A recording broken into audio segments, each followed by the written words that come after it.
Slovenci smo pa razvajeni. Pa ne v slabem pomenu, ampak v pozitivnem pomenu, ker imamo, vsega imamo. Slovenija je toliko mala, pa tako lepa, pa tako pestra v ponudbi. Moj uspeh z Mitjo Segajem. Sponi in padci, predvsem pa izkušnje. To je Večerov podcast o dragocenih lekcijah. Za posel, za življenje. Lepo pozdravljeni v novi epizodi Večerovega podcasta Moj uspeh. Jaz sem Mitja Segaj in vabim vas, da nas spremljate, da nas ocenite in predvsem tudi, da se na podcast naročite. To nam zelo veliko pomeni. Danes je v moji družbi Katja Leber Vračko, sicer pravnica po izobrazbi, ampak tako v življenju podjetnica, gostinka, vinogradnica, vinarka, tudi mlada prevzemnica kmetije. Katja, dobrodošla. Veseli nas, da si z nami. Hvala za povabilo. Ja, dogovorila sva se, da se bova tikala, tako kot je običajno v našem podcastu, je vendarle pogovor malce bolj sproščen in verjamem, da takšen bo. Če na začetku omenim Jedlovnik, verjamem, da marsikdo ne ve, kaj več o tem, odkot prihajaš. Če omenim Opok 27, si predstavljam, da danes vendarle že marsikdo ve, kaj to je, ker vendarle gre za gradnjo nove blagovne znamke, o tem bova več govorila v nadaljevanju. Predvsem pa se mi zdi pomembno, da na tej točki izpostavim zgodbo družine Leber Vračko, ki je vendarle zgodba o kmetovanju, o povezavi z naravo, o moči medgeneracijskega sodelovanja in v zadnjem času seveda tudi o prebojnem podjetniškem duhu mladih generacij, ki prevzemate to družinsko dediščino. Tako da verjamem, da bo pogovor res zanimiv in se res veselim odgovorov na vprašanja, ki jih ni malo, tako da predlagam, da začneva. Številne klobuke nosiš, to sem nekako omenil, v bistvu, katerega najpogosteje nadeneš v zadnjem času in ali bi morala nositi vse hkrati, ali zmoreš ločevati, znaš ločevati, je potrebno ločevati med vsemi temi vlogami? Dobro vprašanje. Večinoma se prepletajo, bi rekla, da težko en brez drugega funkcionira. Sicer pa zagotovo, odkar imamo na vinogradništvu tudi restauracijo, največkrat nadenem klobuk gostiteljice, ki je seveda tudi vedno ga spremlja klobuk vinogradnice, ker v restauraciji je pač tudi predvsem poudarek na ponudbi in pa opisu lastnih vin. Tako da ta je zagotovo v zadnjem času najbolj pogost, v tednu pa se zagotovo prepletajo vsi.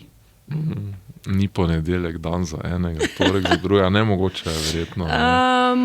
Malo je treba pri nas vseeno ločiti delo glede na dni v tednu, saj imamo restauracijo in pa sobe v bistvu od četrtka do nedelje. Tako da takrat smo v glavnih vlogah v bistvu kot gostitelji. V drugem času, torej ponedeljka do srede, pa pač poskušava še urediti vse ostalo, kar seveda taka zgodba s sabo prinese, tako da takrat si največkrat na danem klobuk vinogradnice, pa tudi dostavljalke vina in pa računovodkinje, morda recepcionistke. Tudi sobarice. Tako da sobarice redko kdaj, to mi je uspelo torej dati v outsourcing, čeprav sem v prvem letu tudi to sama počela. Ampak se mi zdi, da je moj čas veliko bolje investiran v kakšnih drugih obveznostih kot pa to, tako da to je zagotovo pomembno. Pomlad se prebuja, si predstavljam, to je začetek verjetno za vinogradniška opravila, kaj se dogaja v vinogradu, kaj že lahko poveš v tem času, kakšna bo mogoče letina, kakšno leto se obeta, če seveda izvzamemo te izzive z naravnimi pojavi, ki pa so verjetno v zadnjem času, si predstavljam, vedno bolj nekako imajo vpliv in krojijo to usodo vas vinogradnikov, tudi vinarjev potem. Absolutno se strinjam. Zdaj trenutno smo v tistem obdobju neke lažne pomladi, ker se je vse tako na hitro prebudilo, temperature so se hitro dvignile. Po mili zimi, ki je bila letos pač zelo suha, tudi temperaturno precej topla, se seveda narava hitro prebuja, kar je za nas vinogradnike tudi malo stresno, ker je zagotovo prehitro. Mi vsi nekako upamo, da še prihajajo kakšni bolj mrzli dnevi, ki bodo malo upočasnili rast v vinogradu. Saj, če zdaj ostanemo pri takšnih temperaturah, nas čaka prehitra pomlad, pretopla, ki lahko pomeni veliko nevarnost potem za kakšne spomladanske pozebe, ki se v zadnjih letih pogosto dogajajo. Tako da zdaj je zelo pestro v vinogradu, ker drvimo z opravili, da bomo pravočasno vse uredili. Po drugi strani nam pa v tem smislu pač tudi malo vreme koristi, saj lahko dejansko vsak dan dela opravljamo v vinogradu, ni pač zaradi lepih dni je pač seveda delo lažje zdaj v vinogradu. Kaj to pomeni, koliko ljudi zdaj zaposlujejo ta opravila? Recimo, predstavljam si, da več kot vaju z možem Gregorjem. Tako.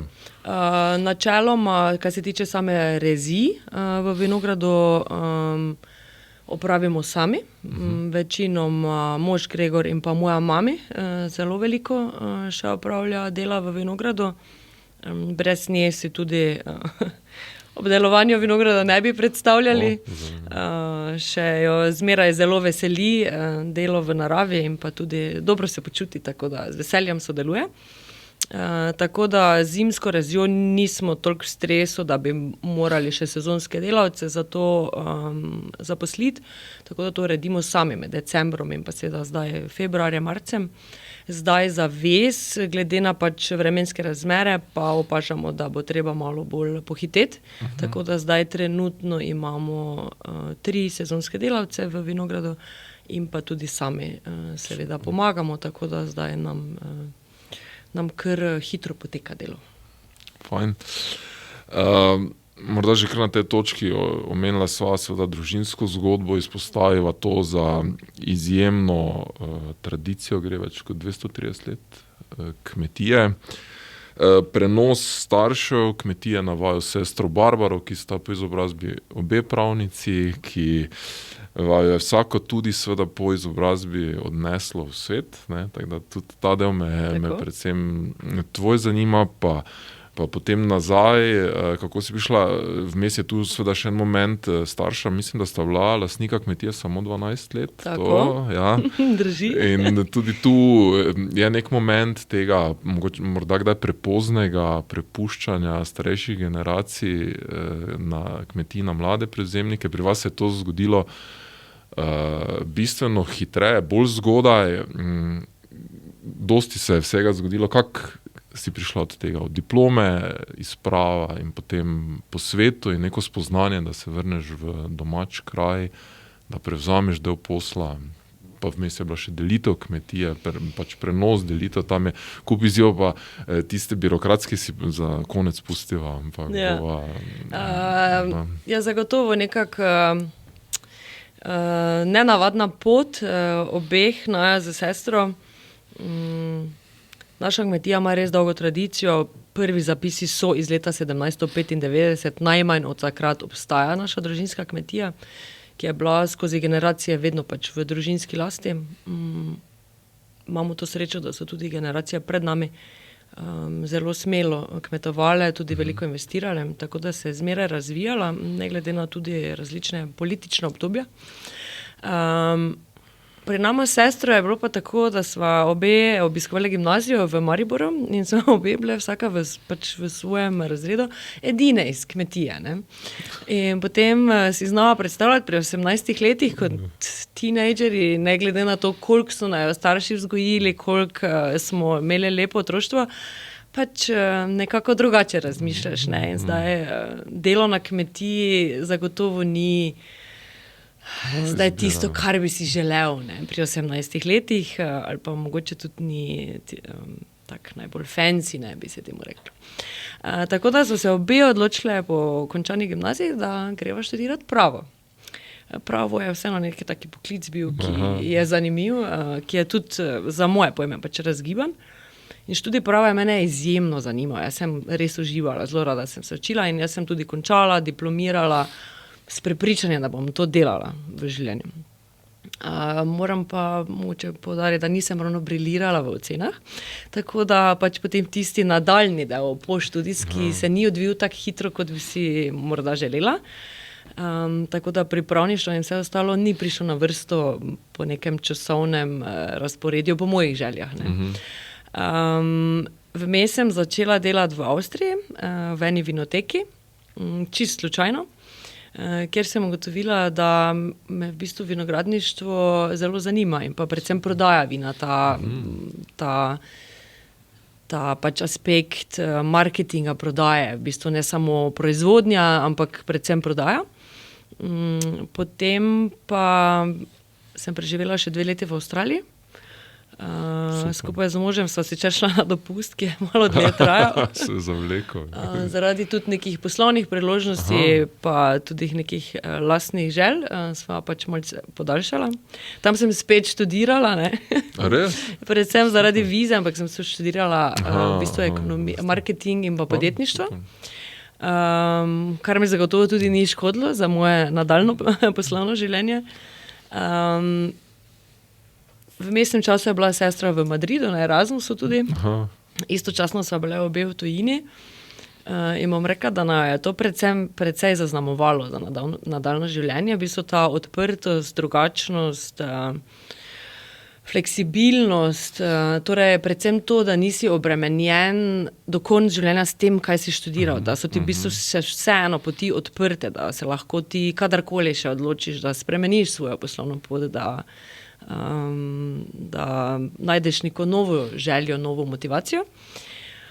Sva se midva v Avstraliji takrat odločala, ali ostaneva zavedno, ali se vrneva domov.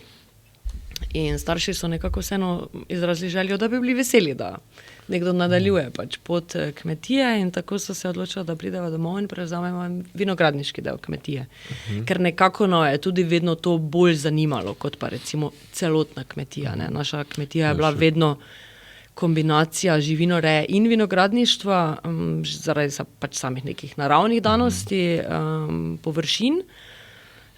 Ampak midva sva vedno vedela, da če že, potem vinogradništvo. Tako da je v bistvu potem ostal en del kmetije nekako še odprt. In sestra po vrnitvi iz tujine tudi je potem nekako izrazila željo, da bi pa ona želela prevzeti živinorejski del kmetije. Tako da se predvsem presenetljivo za moje starše, oziroma najine starše, vse skupaj razvilo dejansko v smeri, katero sta si želela. Kar nista pričakovala, seveda, glede na najin študij. Tako da smo nekako bili vsi srečni. Smo pa pač družina pravnikov vseeno. Tako da nam je bilo zelo pomembno, kar absolutno ne smemo podcenjevati, predvsem pri prevzemu kmetij na naslednje generacije. Zelo pomembno nam je bilo urediti pravno, formalno vse situacije na kmetiji. Torej samo predajo kmetije oziroma prevzem in pa tudi neke medsebojne razmerja, medsebojne služnosti, vse ostalo. Tako da smo takrat res pravno formalno tudi kmetijo dejansko razdelili na 2 dela in med seboj uredili vsa pravno formalna razmerja, da se izognemo nekim nesporazumom v prihodnosti. In pa tudi nekako s tem sva midve hitro dobila občutek za odgovornost. Torej, lastništvo ti prinese neko prednost kot mlademu prevzemniku, pod narekovajem mlademu kmetu. Seveda faktor tega, da je to tvoje, ti da neko prednost oziroma motivacijo, ampak po drugi strani pa ti prinese ogromno odgovornost. Ker veš, da zdaj pa v bistvu dejansko samo stojiš za tem, kar počneš, ne. Tako da mislim, da ta del je zelo pomemben, čemur se po mojem mnenju pač generacije, ki bi predale kmetijo, zelo težko odpovejo v bistvu ravno temu faktorju lastništva, ne. Ker s tem izgubijo pod narekovaj neko kontrolo, ne. Po drugi strani se pa mogoče premalo ravno tega zaveda, da pa kadar bodo predali, bodo pa tudi odgovornost predali, tako da nimajo več tega pritiska nekega, ne. Tako da tu, jaz mislim, da je najpomembnejša pač komunikacija znotraj družine, želje, da se ve v bistvu, kakšne so želje in generacija, ki predaja, in generacija, ki prevzema. Mogoče tudi pričakovanja, da so jasna. Predvsem generacije, ki predaja, ki pomeni, da so nekaj ustvarili, torej dajo iz rok nekaj, kaj pričakujejo od nas.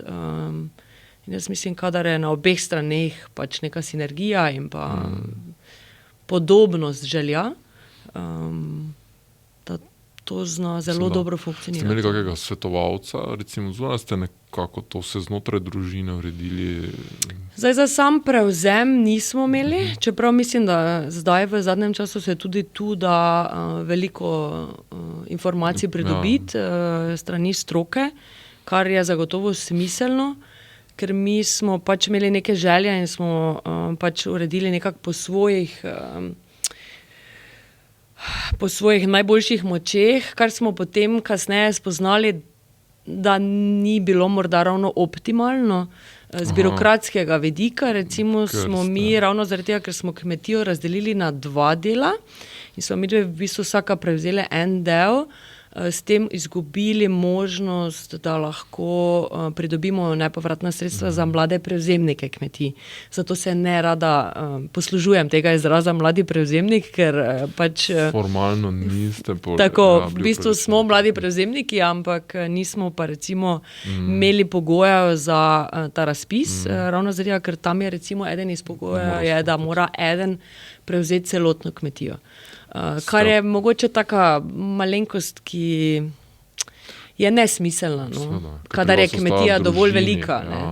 Naša kmetija je bila velika, 2 panogi sta bile. Edino smiselno je bilo, da se v bistvu razdeli, zato da se vsaka svoje panogi v bistvu 100% posvetiva in lahko nadgrajujeva, ne. Zdaj, če bi recimo midva z Gregorjem prevzela celotno kmetijo, vprašanje, če bi se še odločila za to investicijo, zato ker je že v osnovi v sklopu tiste kmetije toliko dela, da enostavno ni več časa za kakršen drugi načrt, investicijo, razvoj. Sta potem tudi kaj že predlagali, recimo zakonodajalcem, da vendarle si predstavljam, je to pomembno sporočilo tudi za koga drugega, ne, da bi se to spremenilo za naprej, sploh v takih primerih, vse ostane v družini, ne, in potencial razvoja, ki ga omenjaš, se mi tu zdi bistveno pomembnejši od neke formalnosti, da to ostane kot celota, ne. Ja, zdaj problem je pri nekaterih zadevah, je pač razumem tudi po eni strani, da se je treba neki formalnosti držati, ker sicer potem to se preveč razširi, razpne na neke, ne. Se mi pa zdi, da je bilo vseeno pomembno pri takih zadevah, ko so recimo zdaj mladi prevzemniki, bolj individualno spremljati zadeve in mogoče ne samo na papirju, zdaj pogledati, kdo izpolnjuje neki točkovni sistem in vse ostalo, da dobi recimo takšna sredstva. Bi bilo bolj pomembno, da se individualno pogleda, kdo prevzema, kaj prevzema. Ali ima sploh željo nadaljevati kmetijo in kakšna je njihova vizija in morda pod nekim pač pogojem, recimo, ne, take stvari potem odobriti, z nekim pogojem, ne vem, 10 let, da moraš kmetijo voditi, da si upravičen do nekih takih sredstev, recimo. Se mi zdi, velikokrat sem že bila povabljena na različne forume, tudi strani kmetijskega ministrstva, agrobiznisa, vse ostalo, da predavam pač o naši specifični situaciji, ki je mogoče neobičajna za slovenske razmere, ampak vedno znova to poudarjam. Zdaj, kdaj bo to prišlo zakonodajalcu dovolj na uho, da bodo to upoštevali, ne vem povedati, ampak ja, pač smiselno bi bilo, bom pa zdaj odkrito tudi rekla, da za naju 2 to zdaj ni bila neka večja ovira, zaradi tega, ker ta sredstva so še vseeno toliko nizka pod narekovaj, da zdaj to ni bilo bistvenega pomena za razvoj naše kmetije.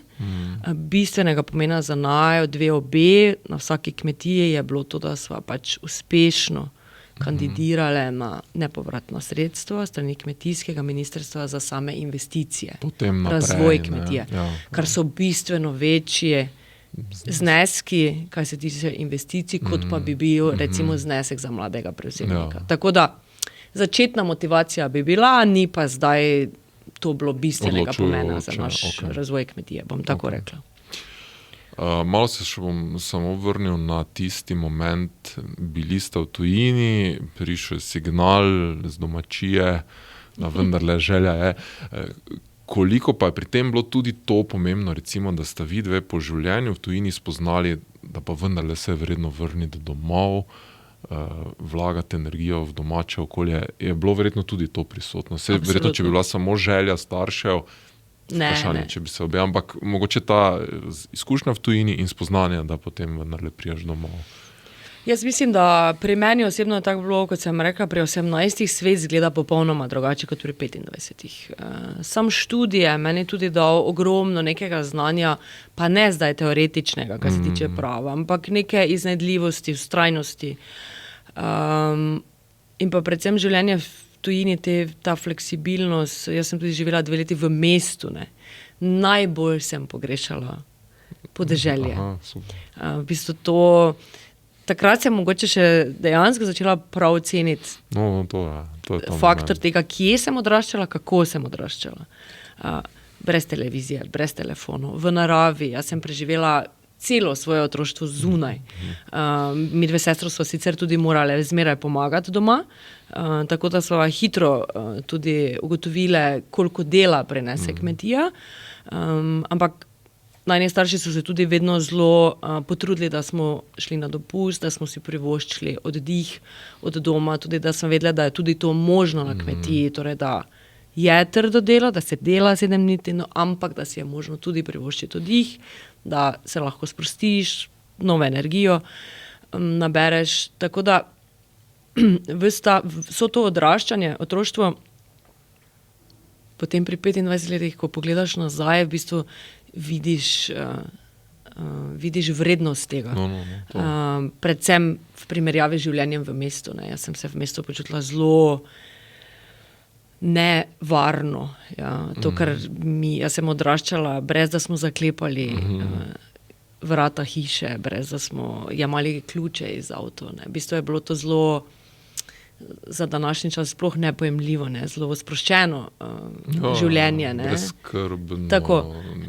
In to me nekako tudi najbolj motiviralo, da se vrneva nazaj domov, ker se mi zdi, da jaz osebno pač si ne znam predstavljati lepšega življenja kot na kmetiji, na podeželju.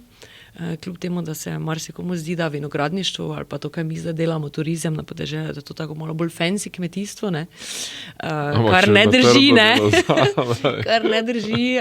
Najbolj vseeno je trdo delo in veliko dela, ampak vseeno ti da toliko zadovoljstva in toliko energije in lepo življenje.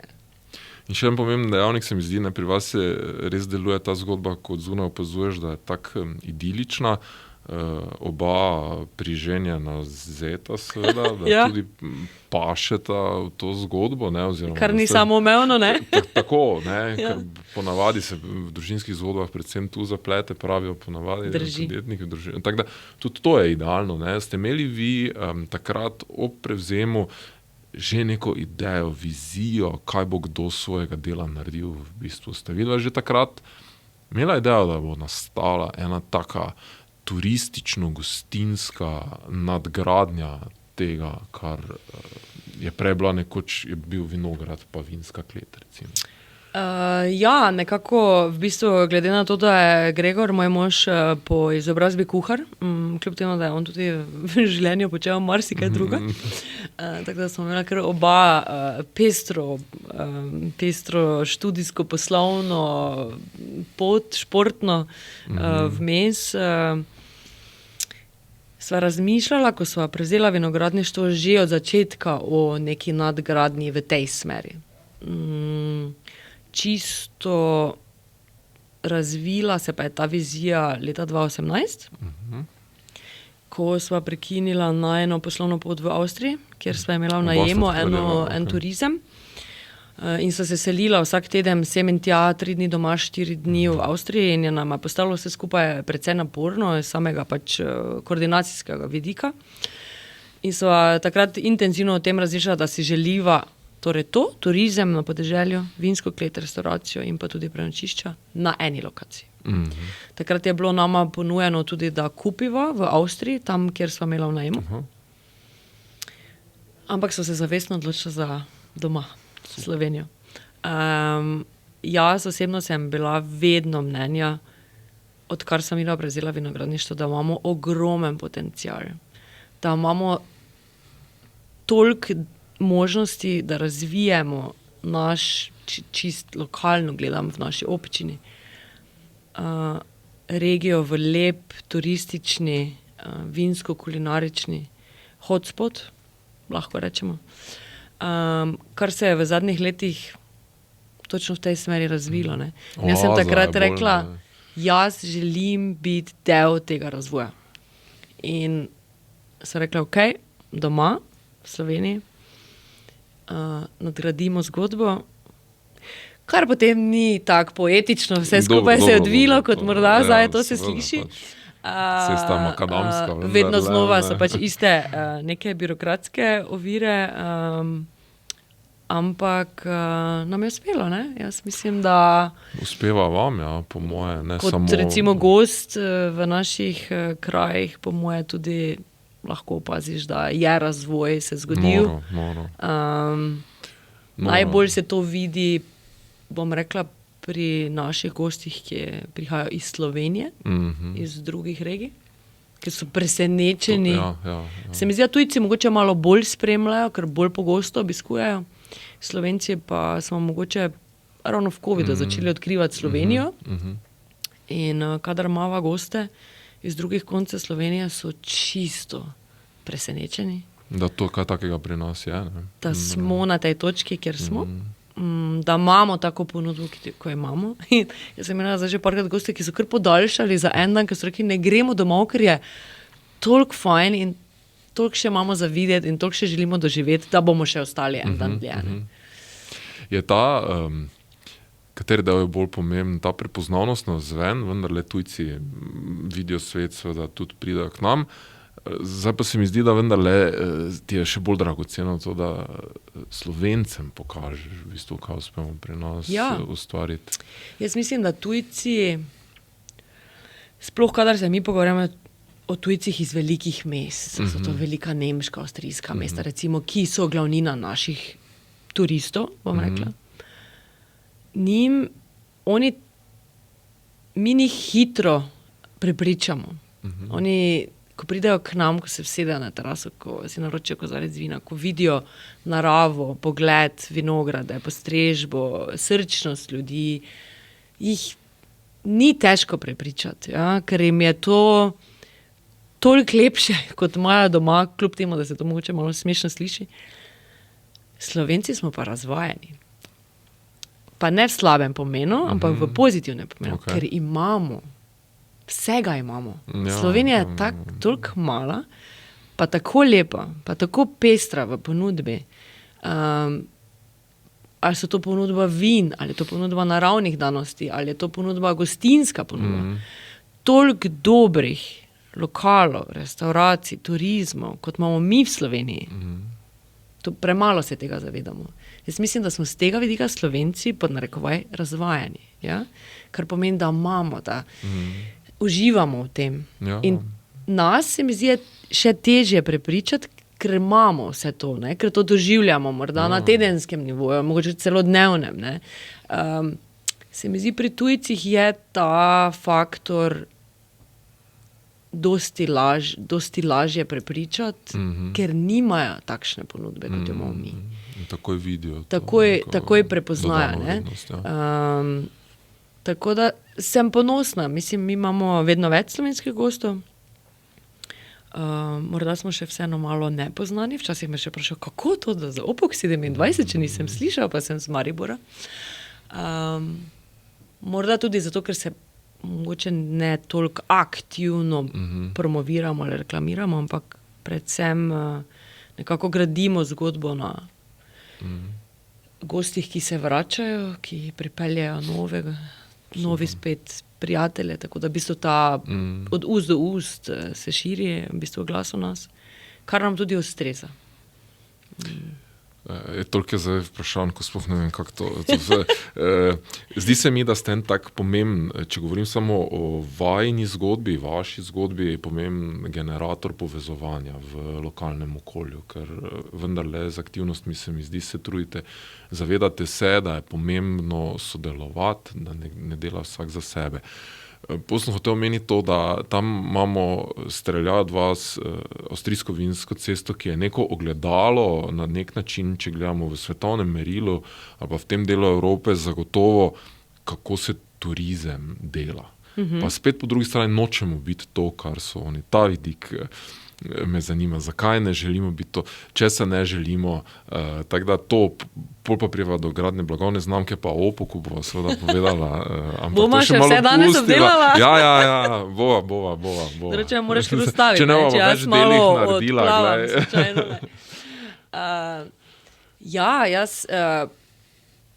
Jaz sem pač zaradi izkušenj, ki sem jih imela na avstrijski vinski cesti v turizmu, hitro prepoznala pomembnost povezovanja med ponudniki, saj s tem pač damo še dodano vrednost naši regiji za naše goste, ki se potem radi vračajo in odkrivajo. In, v bistvu, gost ne bo prišel samo na Opok 27. Bo, ampak, če se govorimo o turistih, ki nas naj obiščejo kot regijo, potem oni ne pridejo samo zaradi Opok 27. Tudi, če pri nas spijo, tudi, če pri nas večerjajo, si želijo še nekaj doživeti. Oni želijo videti še kakšno drugo vinogradništvo, še uživati v kakšni drugi kulinariki. Jaz mislim, da ravno ta pestrost ponudbe je zdaj naš velik plus, ker imamo marsikaj. Od kmečkih turizmov do restauracij, do Michelin restauracije, ki je seveda zelo pomembna za našo občino. In vse to nas postavlja na neki zemljevid turistične ponudbe. Jaz sem z lanskim letom ustanovila poleg moje regularne ponudbe, prenočitev, tudi 3 pakete kulinarične. Ker sem opazila pri gostih, da vseeno še premalo vejo o naši okolici, in da ne vejo točno, kam bi šli, pa kaj bi poskusili. In sem ustvarila pač 3 kulinarične pakete, v katere imajo vključene že in degustacije, in večerjo pri nas, in večerjo pri drugem ponudniku, včasih še kakšno ekolo v enem paketu, tako da si lahko izberejo, kaj si želijo. S tem sem vključila najprej druge ponudnike in s tem sem tudi sama sebi omogočila, da v bistvu lažje komuniciram tudi s svojimi gosti in lažje organiziram za svoje goste. Saj vso organizacijo teh kulinaričnih paketov prevzamem že ob sami rezervaciji. Kar pomeni, da je za gosta lažje, ker pride, ker ve, da ima vse urejeno, pa tudi za mene, ker imam v bistvu vse pripravljeno. 60% rezervacij kulinaričnih paketov z lanskega leta je rezerviralo že za letošnje leto. Kar pomeni, da očitno funkcionira. Sicer potem malo gledam, da mogoče organiziram degustacijo pri katerem drugem vinogradniku, ne enakem kot so bili lani, zato da pač je tudi za njih zanimivo.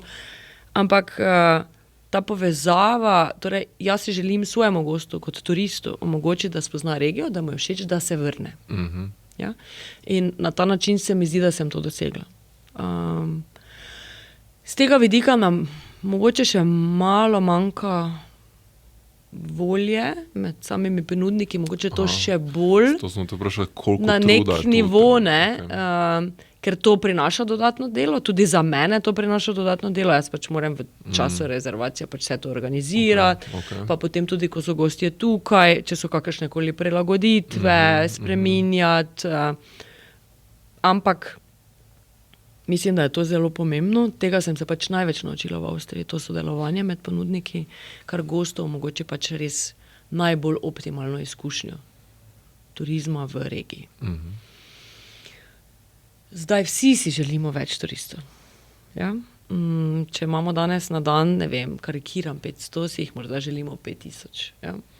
Čez 10 let, zato da bomo vsi imeli dovolj pod narekovaj. Ja? Paziti pa moramo, da jih ne bomo imeli preveč. Na avstrijski Vinski cesti se je ravno po mojem mnenju to zgodilo, da je postalo preveč turistično, preveč, pa ne toliko turistično, koliko preveč komercializirano. Z nekimi investitorji tujimi, ki niso imeli toliko občutka za to, kaj regija ponuja, kaj je v bistvu srce regije, so zgubili avtentičnost. Ne popolnoma, še vedno je veliko družinskih, rekla turizmov, restauracij, ki še držijo ta nivo, ampak po pogovorih z gosti opažam, da jih najbolj to zmoti, da v bistvu ni več iste pristnosti, avtentičnosti, butičnosti, kar se mi zdi, da po covidu je postalo veliko bolj aktualno kot kadarkoli prej.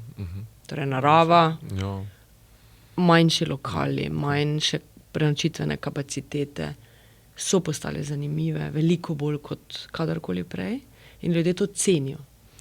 In jaz mislim, da tu je razvoj zelo pomemben za nas, tudi v smislu neke razvoja infrastrukture, kot so se prej pogovarjala pred samim začetkom snemanja, tudi recimo ponudnika nekih taksi storitev pod narekovaj, med samimi ponudniki pri nas. Do različne stvari nam še manjkajo, ne? Do nekega optimalnega razvoja, ampak jaz mislim, da pomembno je, da ne zgubimo svoje avtentičnosti, pristnosti, butičnosti, ker to nas najbolj razlikuje od drugih. V tem trenutku se verjetno še ne rabimo bati. Ne. Ključno je pa to zavedanje, da ne bomo na neki točki šli predaleč. Ključno je zavedanje, da ne bomo na neki točki gradila hotela z 5000 sobami. Okay. Če imamo 1000 sedišč na večer, recimo za večerjo, ne. Kar se ti potem lahko zgodi, da pač ni sorazmeren razvoj, ne. Torej, da se razvija v smeri več prenočitvenih kapacitet, potem pa imaš premalo torej sedišč, kjer bi ti lahko goste postregal, ne. Zdaj, v sami regiji se pogovarjamo, ne zdaj samo na eni lokaciji, ne. Tega se zdaj zagotovo ne rabimo bati, je pa zagotovo nekje v mojih mislih v ozadju prisotno, ker se tudi na avstrijski Vinski cesti to tako hitro zgodilo, ne vem, v 5 letih tak razvoj v tej smeri, ne. Da, ne bi slučajno vina zmanjkalo, lastni kleti, ne. Ja, to se dogaja tudi brez tega, ne. Že brez tega, ker se spomnim, da na avstrijski Vinski cesti je bilo že govora pred leti, 10-15 let nazaj, ne, da že težko dobiš domače meso, recimo zaradi količine. Pač preprosto ni domačih izdelkov, ne, in to je strah. To je ravno to, kar sem rekla. Potem zgubiš avtentičnost, ne. Potem ti gradiš, vsi se radi razvijamo, vsi bi radi... Današnja družba predvsem razmišlja veliko o tem več. Ne? Več prostega časa, več denarja, več dopusta, vse je več. Ne? Se mi zdi, zavedanje, kje pa je neka zdrava meja, predvsem pri nas, recimo, ne, je zelo pomembno, ker ravno s tem zgubiš to, kar si prej gradil. Ne? Ti v bistvu leta dolgo gradiš regijo na neki butičnosti, avtentičnosti, pa hitro preskok narediš in to zgubiš, ne. In gostje to prepoznajo, ne. Gostje prepoznajo, da je meso kupljeno v neki trgovini, ni pa doma pridelano, ne. In si v bistvu ravno želijo tega, kar je včasih bilo, ne.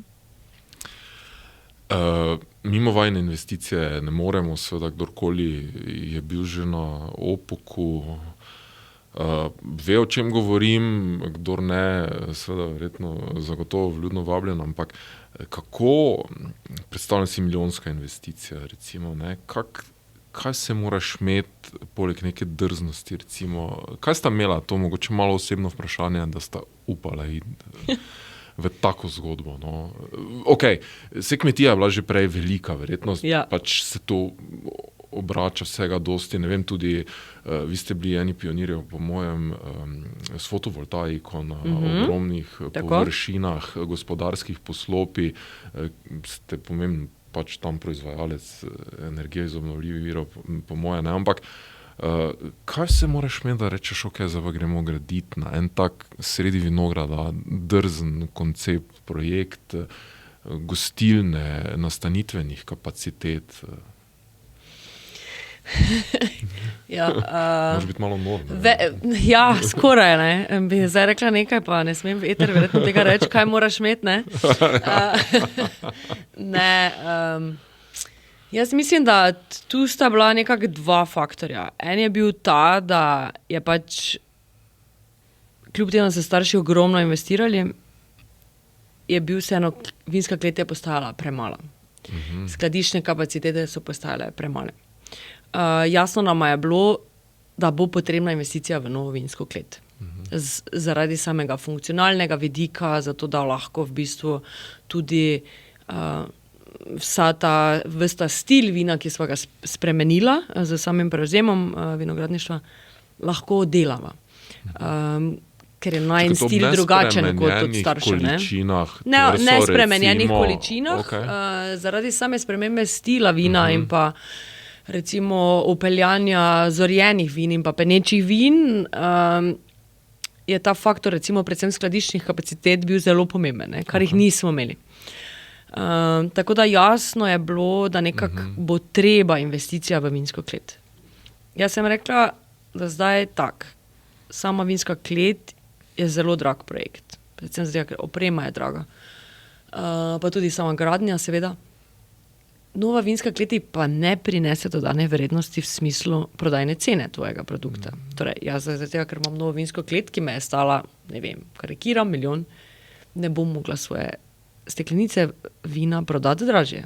Pač, kadar produkt ostaja pod narekovaj enak. Tako da, absolutno je bila jasna ideja, da vinski kleti je treba dodati ponudbo kulinarike. Zato, da še zvišamo procent prodaje vina na domu, s katerim si seveda ustvarjamo dodano vrednost. In pa seveda ta kombinacija kulinarike in vina me je vedno pač najbolj zanimala in v tem je tudi največje veselje.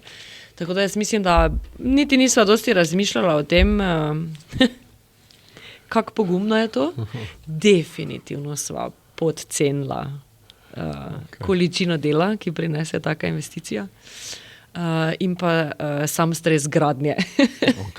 To sta dva faktorja, ki jih definitivno nisva pravilno ocenila. Torej, kaj prinese gradnja takega objekta, s katerim se pač soočaš prvič v življenju, vsaj jaz, z neko tako gradnjo, ker to ni nadstrešek za avto, ampak pač je 1000 kvadratov vse skupaj, ne, objekta. In pa, ko to enkrat je končano, kaj dejansko to količina dela prinese, in do dokončanja investicije in potem v obeh primerih sta podcenila količina. Absolutno. Ampak to je, prepustiš se ne bi, če bi še enkrat razmišljala, bi po moje isto pot izbrala. Edina stvar, ki sva jo ugotovila, je, da pač količino sob, ki jih imamo mi, to so 4 sobe, je ravno taka neprava. Ali brez sob, torej samo kulinarika in vino, pa morda še kaki dan dodat, kaj se tiče same odpiralnega časa restauracije, ali pa definitivno 10 sob. Zaradi tega, ker z 4 sobami imamo mi v bistvu, bi rekla pod narekovaj, enako dela, kot bi jih imeli z 10, kaj se tiče recimo zajtrkov, priprave sob, vsega ostalega. Tako da tu je mogoče ena taka sprememba, ki bi, če bi ponovno se o tem odločala z izkušnjami, ki jih imam, drugače naredila. Gradne blagovne znamke, vidva sta se spet zazrla malo v dediščino, tudi naravno seveda in v preteklost, obudila eno besedo, ki nam danes pač ni znana, preprosto združila številko, kaj, mogoče res najprej poveva, kaj Opok 27 je, pa potem seveda, kaj pomeni gradnja blagovne znamke, kako jo vidva doživljata in kaj vse je pomembno za gradnjo blagovne znamke? Odločitev o novi blagovni znamki ni bila enostavna. Ravno zaradi dolge družinske tradicije na kmetiji, nekak Leber Vračko, zdaj tudi ni nepoznan priimek, je pa žal zelo pogost priimek, ne. Torej, v radiusu 10 kilometrov se vsak drug piše ali Leber ali Vračko, ne. Da je zmeda popolna, se vsi ukvarjamo z vinogradništvom in gastronomijo, ne. Tako da si znaš predstavljati neki moment na vinski prezentaciji na nekem sejmu, ki so nas še optimalno postavili enega zraven drugega, ne. Vinogradništvo Vračko, vinogradništvo Leber in pa vinogradništvo Leber Vračko, ne. Najkasneje tam sem jaz ugotovila, da to ne bo šlo tako naprej, da je enostavno prepoznavnost ali pa občutek za identiteto preslab, kadar se priimek tolikokrat ponavlja. Midva sva vedela, da želijo ustanoviti novo blagovno znamko, odkrito povedano pa nisva imela pojma, v katero smer naj gre. Vse skupaj sem delala z eno agencijo, ki me dela tudi spletno stran in pa etikete in to Ideja 21. Z njimi smo razvijali cel koncept tudi novega dizajna in pa blagovno znamko. Ne. In potem smo kar skozi nekaj sem tja, kaj bi lahko. Ne. Imeli smo polno idej, ampak nobena me ni prepričala. Ne. In potem smo mi začeli delati izkop za naš objekt. In to je bilo 6000 kubikov izkopa samega laporja. Zdaj je verjetno marsikomu to nič ne pove ali pomeni, za tisti, ki so mogoče gradbinci, bo jim to hitro jasno, kaj to pomeni. Bilo je kar precej naporno, ampak po drugi strani zanimivo in pa pri meni neko tako zavedanje, podlaga, ja, terroir. To je v bistvu to, kar mi tudi kot vinogradniki vedno znova poudarjamo, kar dejansko razlikuje naša vina od vin iz drugih regij, naša podlaga. In ne samo, da je lapor podlaga našega objekta, je tudi podlaga naših vinogradov. Zdaj staroslovanski izraz za lapor je opok. Opok se uporablja na obeh stranih meje pri nas, kot stari izraz za lapor, Brici mu pa rečejo opoka, ne. Mogoče malo bolj znano, kar se tiče neke blagovne znamke. Zdaj pa, da se mi še malo bolj lociramo, torej podlaga opok pač ni samo na jedlovniku, ne, je še kje druge tudi, ne, smo se potem odločili, da še dodamo hišno številko 27, ne, tako da opok 27 je opok, lapor, podlaga, 27 pa hišna številka na jedlovniku, ki je, prosim, ne vpisujte v navigacijo, ker nas ne boste nikoli našli. Res je. Kar se takrat nisem zavedala. Je pa dejansko obstoječa hišna številka, zato sem se tudi odločila, da jo dodamo. Je stara hišna številka naše viničarije, ki je včasih stala na tem mestu, ki smo pač zaradi slabega stanja podrli in potem čisto na novo zgradili. Ampak tudi s tem nekako se mi zdi, da sem malo te tradicije, te viničarije tudi vpeljala v novo stavbo, tako da ni čisto zgubila dušo. Danes ljudje že vejo, veliko ljudi, vedno več ljudi ve, kaj je opok 27.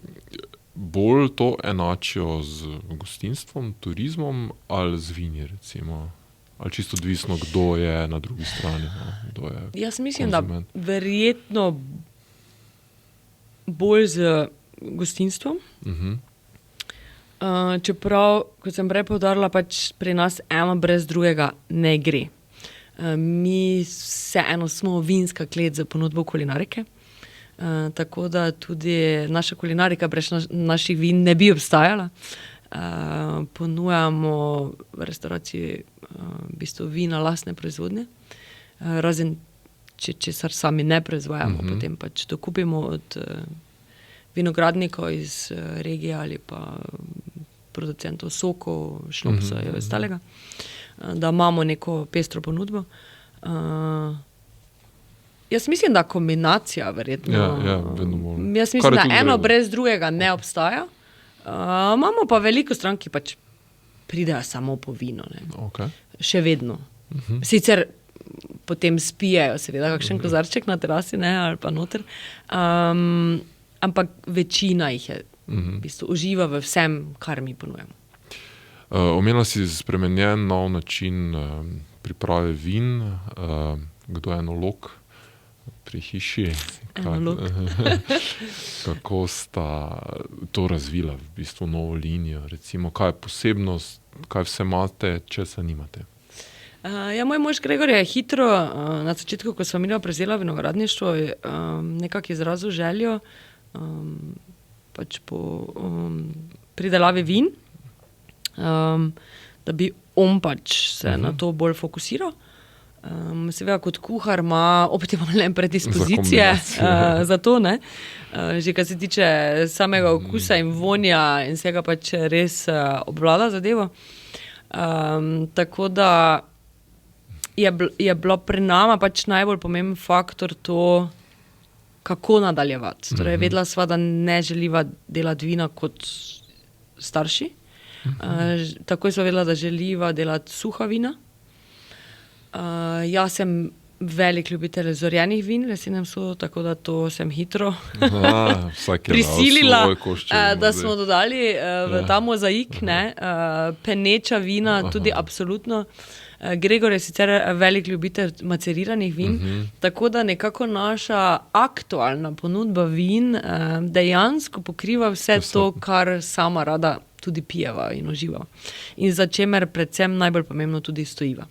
Jaz mislim, da v vinogradništvu, glede na to, da noben od naju ni uradno enolog, Gregor je sicer naredil tečaj za kletarjenje, najbolj pomembno v vinogradništvu je najti svoj okus, svojo vizijo in tega, kaj delaš v vinogradu in tega, kar si želiš pridelati v kleti.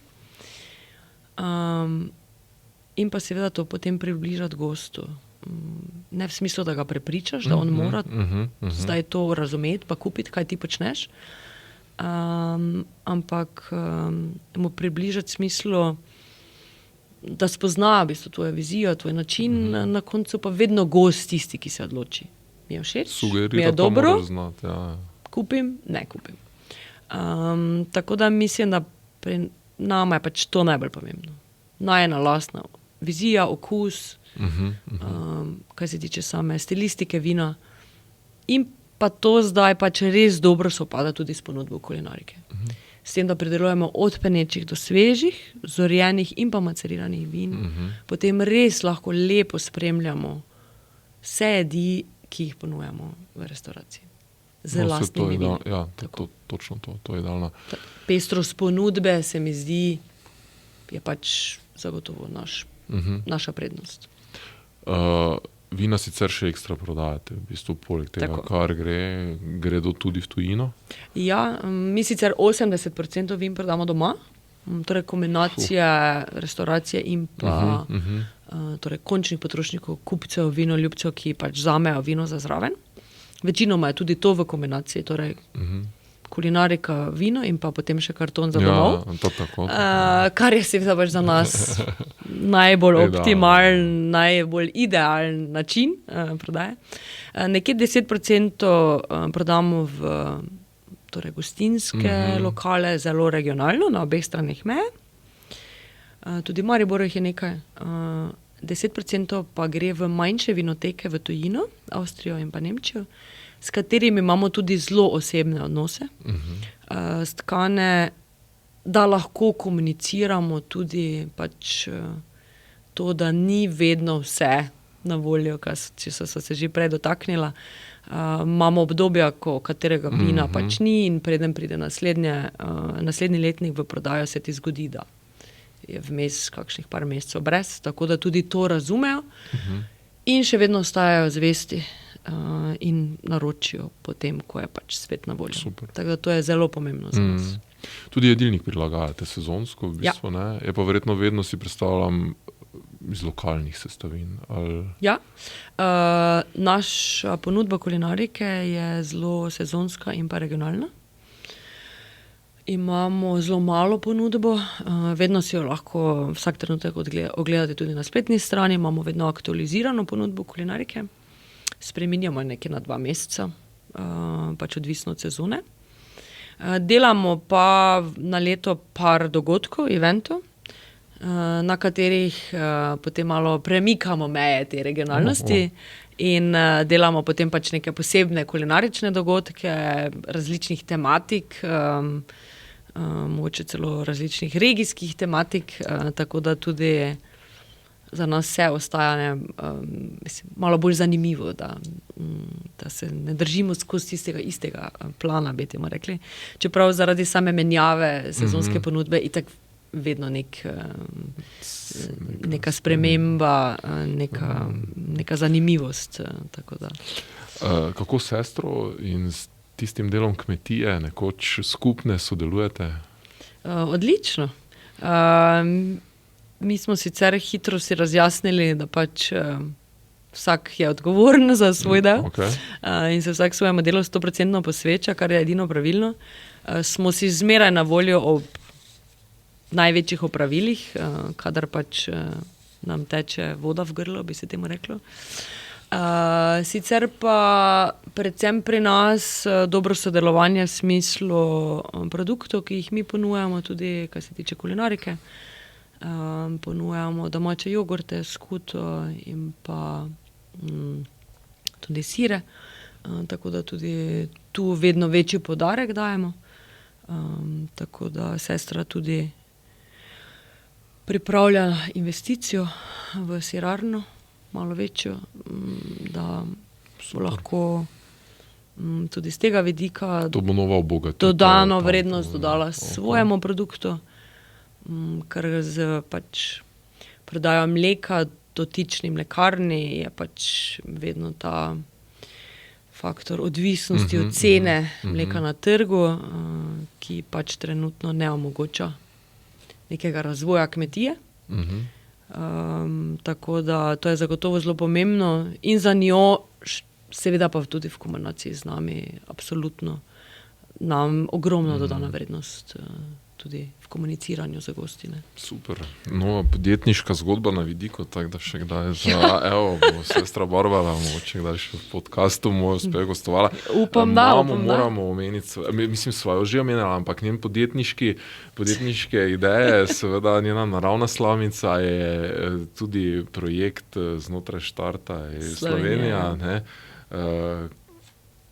To je, tako se nam zdi, recimo, marsikdo bi si mislil, pa ne, se ne bi gospe verjetno treba, ampak to je ta vaš podjetniški duh, se mi zdi. Ja, res ne bi bilo treba, ne. V bistvu mam je celo življenje ogromno delala in bi zdaj smela uživati torej v njenem zasluženem pokoju, se temu reče. Ampak ne, Bog ne daj. Treba je skozi kar nekaj novega razmišljati. Ne? In ona je v bistvu razvila to idejo, da ker žito se pač uporabi za samo krmo, ne? Živine, slama načeloma pač za nastil, ne?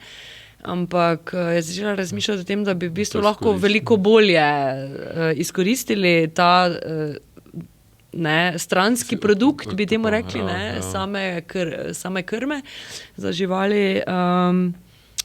In je razvijala v bistvu to idejo naravne slamice.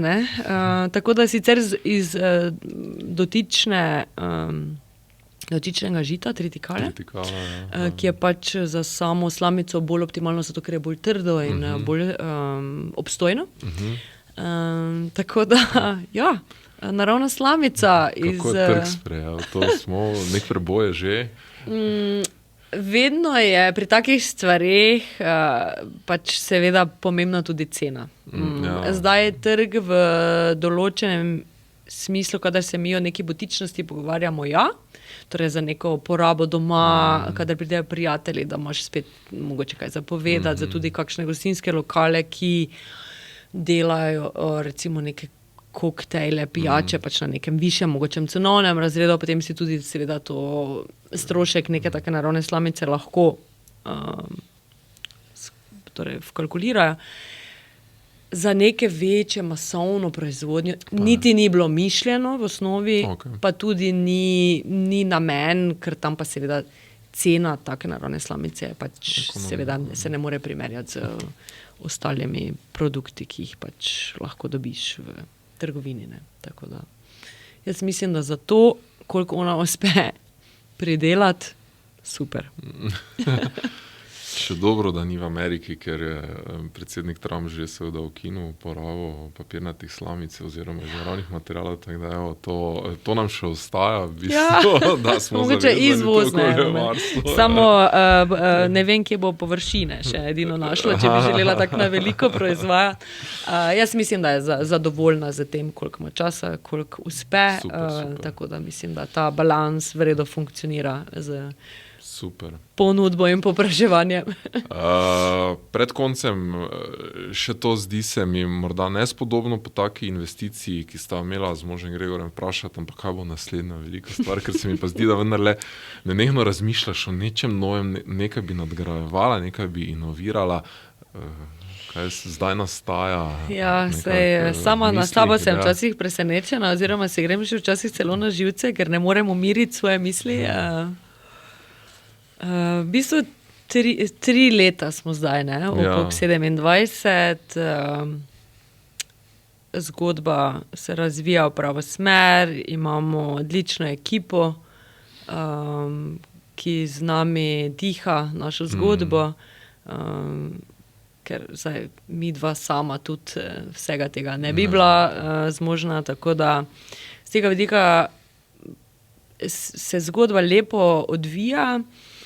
Tako da trenutno bolj razmišljam o nekih malenkostih, ki bi jih želela spremeniti samem Opok 27. Mogoče še malo več tega občutka domačnosti, prijetnosti. Obstaja pa že leta še ena dodatna želja, in sicer imamo še eno viničarijo, ki je res izjemno lepa in zelo ohranjena. 300 let stara, taka kamnita in pa lesena, nad vinogradi, čisto na tak zelo samem,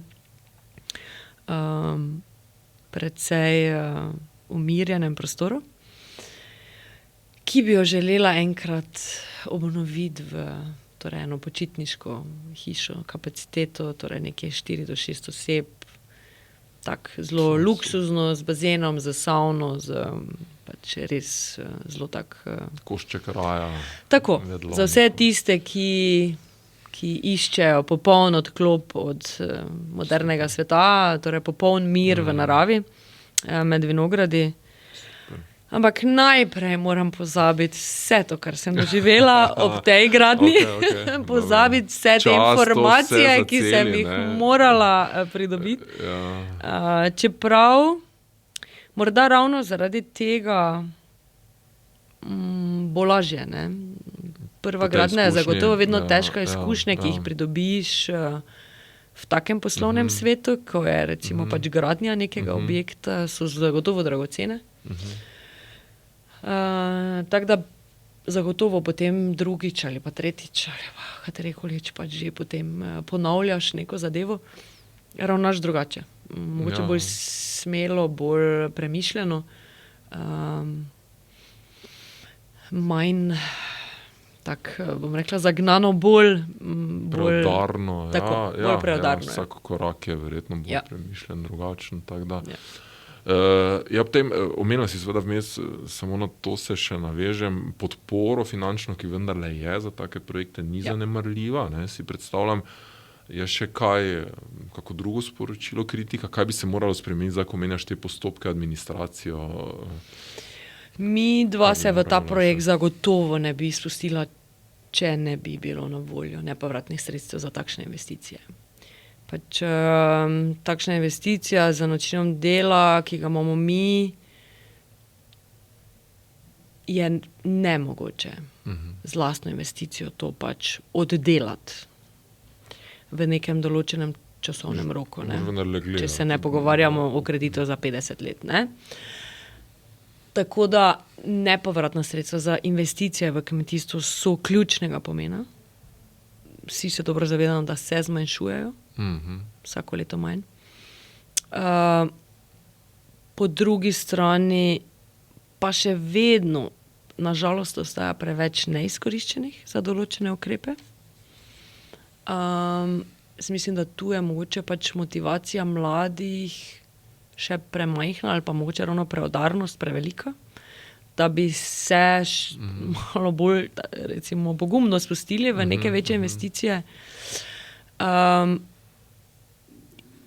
Kadar je pa to neka sinergija vseh faktorjev, ki so potrebni za to, da se taka investicija izpelje, pa zna biti zelo fajn.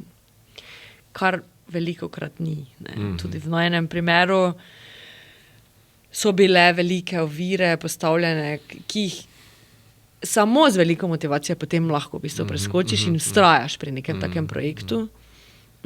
Zagotovo bi bilo dobrodošlo malo več, bom rekla, mogoče ne pomoči, ampak pripravljenosti različnih državnih organov, občinskih organov, infrastrukture. Mi nismo imeli na tem naslovu ne elektrike, ne vodovoda. Internet smo zdaj, uredili. Tako da to so vsi faktorji, ki v bistvu ovirajo nek tak napredek. Ne.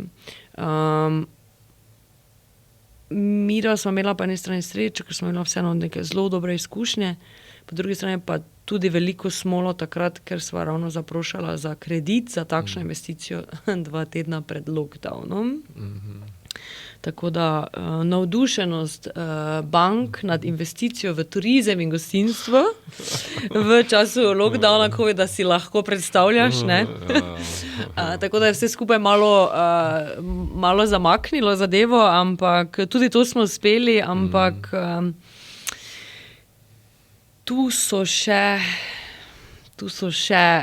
je še prostora za izboljšave, ki bi pripomogle k temu, da bi se še več mladih odločilo za obstanek na kmetiji in pa predvsem razvoj.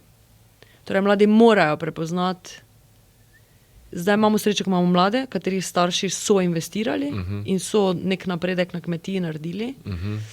In zdaj mi jih moramo samo prepričati, da je to pot, da se da je lahko lepo življenje, da je sicer trdo delo, ampak poplačano, neizmerno. In tu mislim, da bi bilo dobrodošla vsakršna druga motivacija še. Super. Čisto zadnje vprašanje, ki je enako za vse naše goste, najbolj boleča, ampak hkrati potem najbolj dragocena izkušnja.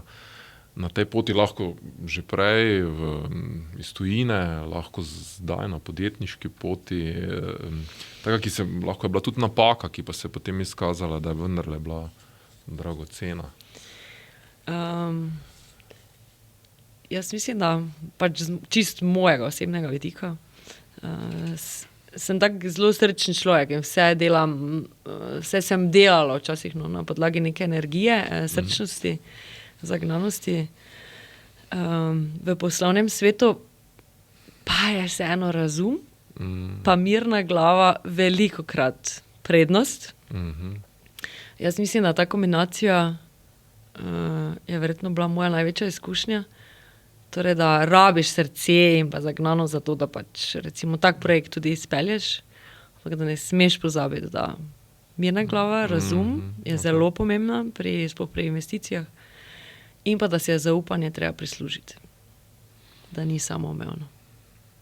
Super. Katja Leber Vračko, hvala za gostovanje v tem podcastu, to je bil res odličen pogovor. No. Hvala za povabilo. Toliko zanimivih momentov, verjamem, da tudi za vas. To je bila še ena epizoda večerovega podcasta Moj uspeh. Vabimo vas k komentiranju, k ocenam in seveda tudi k temu, da se naročite. Sicer pa se gledamo, poslušamo in predvsem beremo na vseh platformah, kjer je Večer prisoten. Srečno.